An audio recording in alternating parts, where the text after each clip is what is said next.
నమాజులు చదువుతున్నారు, రోజాలు పెడుతున్నారు, అలాగే దాన ధర్మాలు చేస్తున్నారు, జిక్రు చేస్తున్నారు, కుర్బానీ ఇస్తున్నారు, అన్నీ చేస్తున్నారు.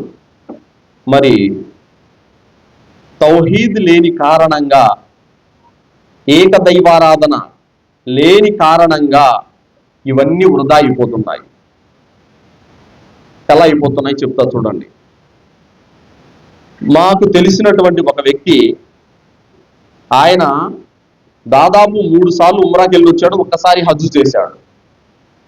మొన్న మాకు దారిలో కనిపించాడు, ట్రాక్టర్ నిండా తమ ఇంటిల్లి పాది తమ బంధువులందరూ ఒక మేకపోతుని తీసుకొని ట్రాక్టర్లో పోతున్నారు. అరే ఏంటంటే జుమ్మా కదా ఈరోజు మసీద్కి రాకుండా ఎక్కడికి వెళ్తున్నారంటే, మేము దస్తగిరి స్వామికి పెట్టుకుంటున్నాము పోతున్నామని అన్నాడు. దస్తగిరి స్వామికి పెట్టుకుంటున్నారంట. మరి అతను చేసిన ఉమ్రా హజ్ సంగతి ఏంది? ఇంకా పుణ్యం వచ్చిందా? వాటికి పువ్వులు అయ్యాయి అల్లా దగ్గర? మరి అతను 5 లక్షలు ఖర్చు పెట్టి హజ్ చేశాడు, ప్రతి టిప్పుకి 1,00,000-1,50,000 ఖర్చు పెట్టి ఉమ్రా చేశారు 3 సార్లు. మరి ఏమైనా లాభం ఉందా?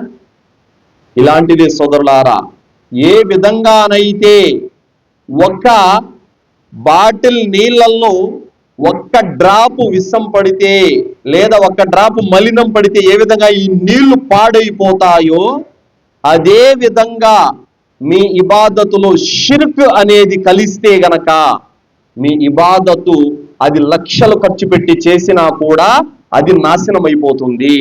ఎందుకు? మీకు పనికి రాదు. పావల అంత పుణ్యం కూడా మీకు అల్లాహ్ దగ్గర దానికి లభించదు. అందుకే అల్లాహ్ తాలా కుల్ ఇన్నస్సలా వ నుసుకి వ మహయాయ వ మమాతి లిల్లాహి రబ్బిల్ ఆలమీన్, మా జీవితం, మా మరణం, మా నమాజ్, మా కుర్బానీ, సకల కార్యాలు సర్వలోకాల ప్రభువు అయిన అల్లాహకు ఒక్కడికే అని చెప్పండి అని అల్లాహ్ అంటున్నాడు. కాబట్టి నువ్వు జంతువును జిబాహ్ చేయాల్సింది దస్తగిరి స్వామికి, మౌలాలి స్వామికి, మాబూసుబాని కాదు, అల్లాహ్కు. ఫసల్లి లిరబ్బిక వన్హర్. నువ్వు నమాజ్ చేసిన అల్లాహ్ కోసమే చేయాలి, కుర్బానీ జిబాహ్ చేసిన అల్లాహ్ కోసమే చేయాలి. లేదు నేను అల్లాహ్ కోసం చేస్తాను బక్రీద్కి, మళ్ళీ ఇలా వాటికి కూడా నేను పెట్టుకుంటానంటే కనుక అలాంటి ఇబాదత్ని అల్లాహ్ తాలా తీసుకోడు.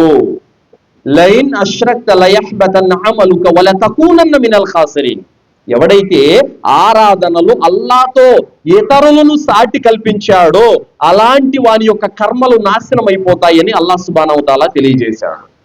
కావున చెబుతున్న మాట ఏమిటంటే సోదరులారా, మీ యొక్క ఆరాధనలో అల్లాహ్తో పాటు వేరే వారిని తీసుకొని వచ్చి కలపొద్దు.